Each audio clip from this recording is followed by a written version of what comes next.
During the 17th and 18th centuries, a new West African state center on the Abomey plateau emerged. The state was Dahomey. Its ruler were referred to as Fon or Agasuvi. The people were a branch of the Agaja, and the state they founded was a new association of Agaja states under Abomey kinship. In the 19th century, Dahomey was one of the most famous military powers of West Africa. Its forces instilled fear or admiration into all its neighbors and greatly impressed Europeans at the coast. Its rulers openly championed and practiced the slave trade in the face of British effort to abolish it. Considerable royal revenue and national prosperity accrued from the trade, and Dahomey's ruler argued that they could not be expected to abandon it until an equally lucrative form of revenue had been established. They dealt on equal terms with Queen Victoria, ruler of the greatest empire in the world, and sniggered over the size of subsidies that British government suggested would be adequate compensation for the loss of slave trade revenues. The small beginning of this powerful state are recorded in traditions, which shows that the Fon were an offshoot of the Agaja people, whose homeland and primary dispersal center were at Tado. The story starts with Agasu, son of a Tado princess. In Abomey tradition, Agasuvi's father was a leopard, and it was held that the fierce qualities of a leopard's spirit animated the life of Dahomey's rulers. However, the gun of Porto Novo claimed that Agasu was fathered by a Yoruba hunter named Ademola. These rival traditions are interesting in that they underline important factors in Abomey history and group psychology. On one hand, the gun acknowledging Abomey's early tributary relationship to Oyo, and on the other, the Fon are stressing the militant independence of their origins. Dahomey, now known as the Republic of Benin, is a state with a significant population increase over the past decades. As of 2024, Benin's population is approximately 14 million people. Geographically, it is located between the western frontier of Nigeria and the eastern borders of Togo, stretching from the Atlantic coast inland to a point about 653 kilometers up to the north. The total land area of Benin is 114,763 square kilometers. The position of Dahomey was quite different at the beginning of the 17th century. Dahomey was then made up of a number of small independent city-states of the Fon and Aga people. The most notable of these states were Wida, Okpo, Ajashe in Porto Novo, and Jakin along the coast, and Alada and Abomey in the hinterland.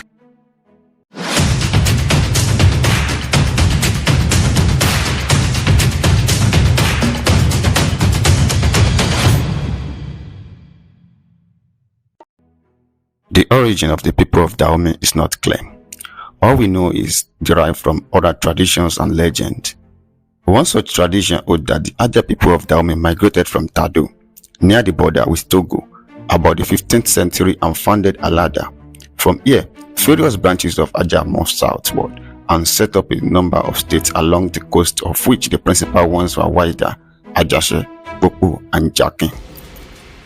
In the early years of the 17th century, about 1620 AD, the Fon, another offshoot of the Aga people of Alada, migrated northward to the Abomey plateau and settled there under the leader Duaklin.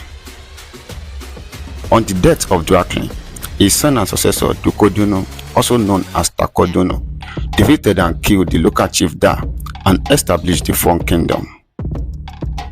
One legend says that he built a palace at Abomey over the grave of Da and called it Dahomey, which means the house of Da's belly. It is said that Dahomey derived its name from the palace, and Abomey became the capital of its new state. Tokodono gradually subdued other local chiefs and so increased the size of his kingdom. Various reasons has been advanced for the creation of the kingdom of Abomey, the nucleus of what was to become the kingdom of Dahomey. One was the desire of the various groups of the Fon in Abomey region to unite in the face of destructive Oyo aggression. Another was to put a stop to the constant slave raiding on their people by the king of Alada.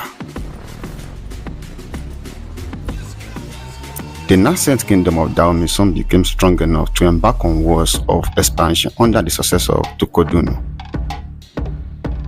Tokoduno's successor, Wegbaja, ruled from 1650 to 1685. He is credited with the following achievements by which he laid a strong foundation for the Dahomey kingdom. First, he effected some reform of the military system by reorganizing the army into a strong standing force, introduced military training, and initiated the use of night attacks. He is said to be the first ruler of Dahomey to use firearms in warfare. Dahomey thus became a strong military power, and Wegbaja recorded a number of victories in his war of expansion. More importantly, he introduced political reform which consolidated the position of the monarchy. By placating the defeated local rulers with lavish gifts, he won over their loyalty. He also reformed some laws and customs to ensure a supreme position over all other chiefs and his subjects. Accordingly, all serious criminal cases involving murder, theft, and rape had to be referred to him for judgment. Again, he had the monopoly of possession of firearms. To further strengthen the monarchy, he reformed the system of royal burial and introduced yearly religious festival during which his subjects paid him homage as a semi-divine ruler. Being aware that political authority must be backed by economic power, he introduced measures which ensured adequate revenue, namely the collection of regular poll tax and a death duty. The death duty made the king the chief inheritor of the property of his dead subjects. Wegbaja's successor, Akaba II, ruled from 1685 to 1708. Akaba was chosen by his father as successor, but he had, according to custom, to rule with his twin sister. Nevertheless, Akaba had all power in actual practice.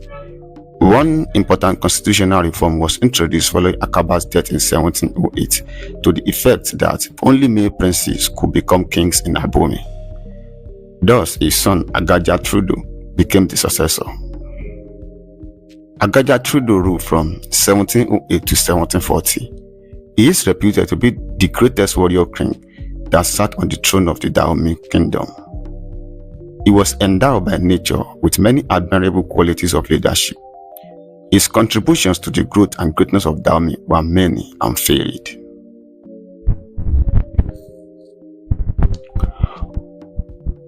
One major contribution under Agaja was the reform he introduced in the military organization of the state.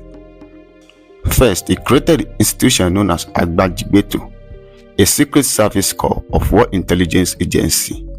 The member of the corps supplies the king and the central government with information about the military and political situation in all parts of the kingdom and neighboring states, as well as reports on the activities of European traders at the coast. They were also propaganda agents disseminating the king's policy throughout the kingdom. Much of Agaja's military success was due to the work of this secret service corps. Agaja also introduced military training for Dahomeyan youth, who were taught battle tactics and the use of firearms. Dahomey thus became the Sparta of West Africa. In order to ascertain the military strength of the state, he also introduced the practice of periodical census. During his reign, a number of innovations were made in the army in order to improve the technical efficiency. He learned from Mali trader how to manufacture the leather boxes which could keep gunpowder dry. And from an English captive, he learned how to load fire the cannon he captured at the coastal front. Finally, Agaja is also credited with the creation of the famous Dahomeyan female army known as the Amazons in the period between 1734 and 1740.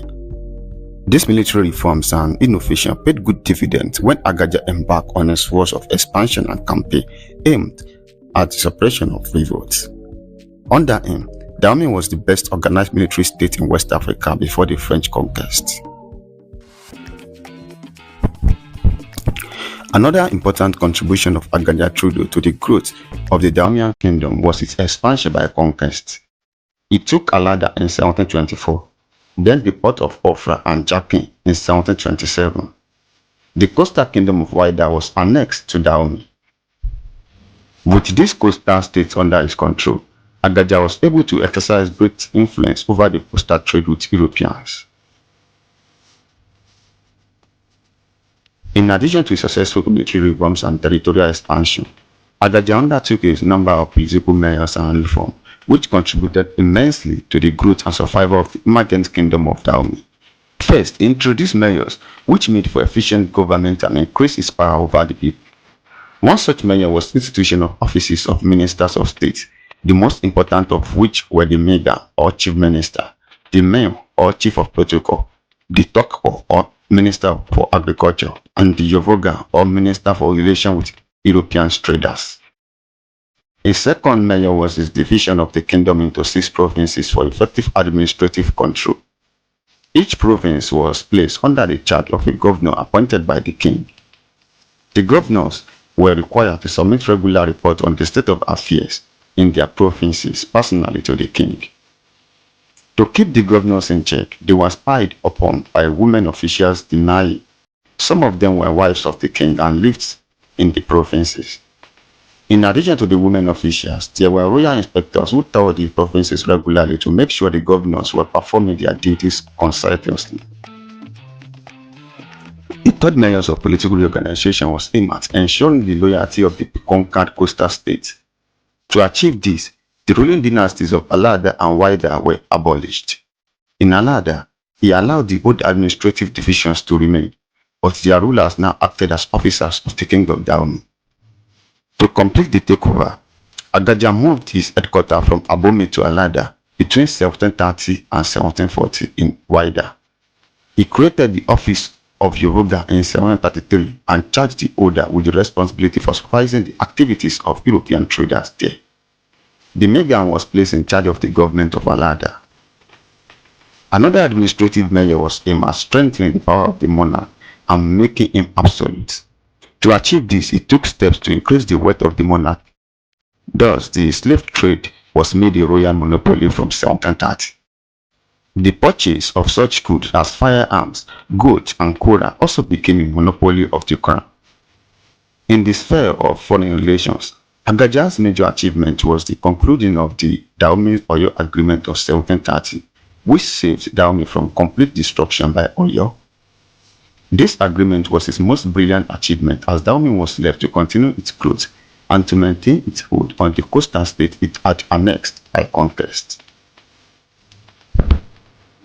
Through the Dahomey-Oyo relations, Agaja showed himself as a shrewd world tactician and an accomplished diplomat. By his conquest of the coastal states, especially Alada and Waida, Agaja had incurred the wrath of Oyo, of which the conquered states were vassals. As a result, the Oyo's cavalry invaded and raided Dahomey in 1726 and again in 1728, 1729 and 1730, causing much devastation. It was to save his kingdom from annihilation by the powerful Oyo's cavalry that he entered into a peace treaty with Oyo in 1730. By the time of the agreement, Dahomey was to pay an annual tribute to Oyo, a practice which continued till 1821. And Dahomey accepted the overlordship of Oyo. The agreement was ratified with marriages between the two royal families and the sending of Agaja's heir and successor to the court of Oyo. It is to the credit of Agajas that Dahomey was able to withstand the ravages of Oyo's army. Moreover, the Fons strengthened their military organization, which enabled them to maintain their hold on the rebellious coastal states and to avenge the Oyo's invasion some years later. In the same year of 1730 that Agaja entered into peace treaty with Oyo, he also entered into negotiation with the European merchant on the coast. The following were the major terms of some of the arrangements reached. Firstly, the European traders recognized the suzerainty of Agaja over the territories conquered by Dahomey. They also agreed to abandon all their trading posts in the port of the new kingdom of Dahomey and concentrate their trading activities only at Waida. Agaja made Waida his custom headquarters, which he placed under the control of his Minister of Relations with European traders, the Yovoga. This ensured maximum revenue for the king and his Dahomeyan subjects. Secondly, in return for the above condition offered by the European traders, Agaja undertook the responsibility of ensuring the security of all Europeans in the kingdom. He also agreed not to oppose the slave trade. Thirdly, the European traders agreed to grant Agaja the monopoly of the purchase of arms. At this time, he introduced ceremonial guards for the formal reception of European visitors to his court. On the whole, Agaja's relationship with the European trader was marked by great respect on the part of the traders for the king. On his part, Agaja ensured a steady flow of slaves to the coast, but maintained close control over the trade. Agaja died in 1740 AD, having laid the foundation of a strong Dahomeyan kingdom, but he had not fully realized his ambition for the greatness of his country. Dahomey was still a tributary state to Oyo, poor economically and politically chaotic. Yet, Dahomey had been recognized as a sovereign kingdom in which the authority of the king was supreme, if not absolute. This is a permanent feature of Agaja's achievements. Agaja's successor, Tegbesu, ruled from 1740 to 1774 AD. He succeeded his father, Agaja, in 1740. He had spent 10 years as a hostage in the Alaafin's court at Oyo following the 1730 peace treaty. In spite of his long period of exile, he was determined to follow his father's policy of asserting Dahomeyan autonomy. His reign was marked by a number of important achievements for the growth of the kingdom. First, he followed the ruthless policy of increasing the king's power. For instance, to strengthen his position, he eliminated all elements of opposition to him. Among these, all royal princes who had been his rival for the throne, popular army leaders, and the affluent men in the state were executed and their supporters sold into slavery. He also enacted new laws of succession by which only the sons of the reigning king given birth to by selected wives during his reign could succeed to the throne. The king's brothers, uncles and cousins and sons before his accession were excluded. The king reserved to himself the right to name his successor. All these measures greatly enhanced the constitutional powers of the Dahomeyan king, a trend which continued into the next century. His second achievement was in the area of administrative reorganization. He introduced a new group of officers called the Ilari. These were royal messengers who carried the king's message to the Europeans on the coast, as well as checking the activities of local chiefs in the kingdom. To improve the administration of the coastal vassal kingdom of Wida and Alada, he created two other chiefs to assist the Yovogan. Tegbesu also ensured that the European traders on the coast were also loyal to him. To effect this, he expelled 4 French and 4 Portuguese directors from Dahomey during his reign. Tegbesu's next achievement was the improvement of the economic situation. He met an empty treasury on his ascension to the throne, so he took measures aimed at economic progress. One such measure was the repair and improvement of collapsing European trading house at Wida.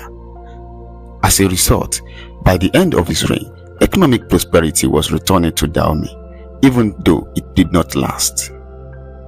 Fourthly, Tegbesu asserted the autonomy of Dahomey by attacking the ports of Porto Novo, Epe and Badagry, thereby inviting the wrath of Oyo, which began to invade it again in the 1740s.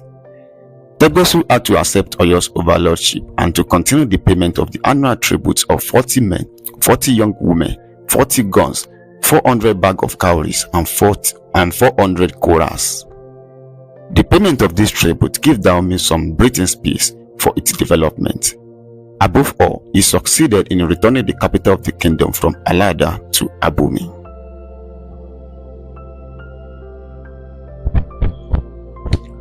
Bengala, who succeeded Tegbesu, ruled from 1774 to 1786. He is credited with a few achievements. Firstly, he widened the road from Abomey to Wida with a view to facilitate military communication and the slave trade. Secondly, he began the practice of deploying slaves to work on plantations. In the future, much of the Dahomey economic wealth was to come from its plantations. Agonglo ruled from 1790 to 1797 AD. He succeeded his father Bengala. He is known to have continued the wars of expansion to the north and south and annexed the Mai region to the north. Adandoza, who took over the reign from Agonglo, ruled from 1797 to 1818. He took advantage of the Fulani invasion of Oyo early in the 19th century and stopped the payment of the annual tribute. Giso, who succeeded Adandoza, ruled from 1818 to 1858. He is regarded as one of the great heroes of the Dahomey kingdom. He is accorded two important achievements. Firstly, it was he who freed Dahomey completely from Oyo's domination in 1821 after defeating an Oyo invading force. Secondly, he attacked Ketu and Abeokuta in the western provinces of Oyo in 1841 and 1851, thus showing that Dahomey was then on the offensive against Oyo. Gelele ruled from 1858 to 1889 and Beanzin 1889 to 1894. They both continue their predecessor policy of aggression against Oyo. Though they captured and annexed Ketu, they failed to subdue Abeokuta. Beanzin invaded the southeastern district, which brought him into direct confrontation with the French. In 1894, the French defeated him, and Dahomey became a colony of the French. As the 19th century waned, Dahomey's control over key coastal cities became increasingly crucial amid the European scramble for Africa. The pivotal moment came in 1878 when Dahomey allowed France to establish Cotonou as a protectorate while still under Dahomey's taxation. This arrangement extended to Porto Novo in 1883, marking France's growing influence. Upon King Gelele's death in 1889, his successor Beanzin adopted a hostile stance towards France, rejecting previous treaties and challenging French authority through raids, particularly against French protectorates such as Grand Copu in 1891. This escalation led France to initiate a military campaign under General Alfred Amedee Dodds in 1892, culminating in the capture of Abomey and King Beanzin by early 1894. The defeat of the renowned Dahomey Amazons in November 1892 was a notable event during this conflict. Following Beanzin's exile, Dodds installed Agoli-Agbo as king, perceived as amenable to French interests. However, the introduction of a new pot tax in 1899 by the French met with opposition from Agoli-Agbo, leading to his deposition and the former end of the kingdom of Dahomey in 1900. While French administration persisted until Dahomey's independence in 1960 and subsequently the country's renaming to Benin in 1975, the legacy of the Dahomey kingdom endured. Agoli-Agbo, allowed to return in 1910 for ceremonial duty, played a key role in maintaining France's cultural heritage under the French rule. The kingdom of Dahomey, rich in history and cultural significance, transitioned through various phases of resistance, adaptation and transformation under French colonial rule, leaving a lasting imprint on the region's identity and governance. In our next video, we will delve deeper into the life within the Dahomey kingdom, exploring its internal organization and government, the judicial system, the formidable army, and the economic strategies that underpin its wealth and power. We will uncover the factors behind Dahomey's rise to prominence, revealing the sources of its strength and resilience. Stay tuned for an insightful journey into the heart of one of West Africa's most fascinating kingdoms. Don't forget to subscribe and hit the notification icon to not miss out on this captivating story. Thank you for watching.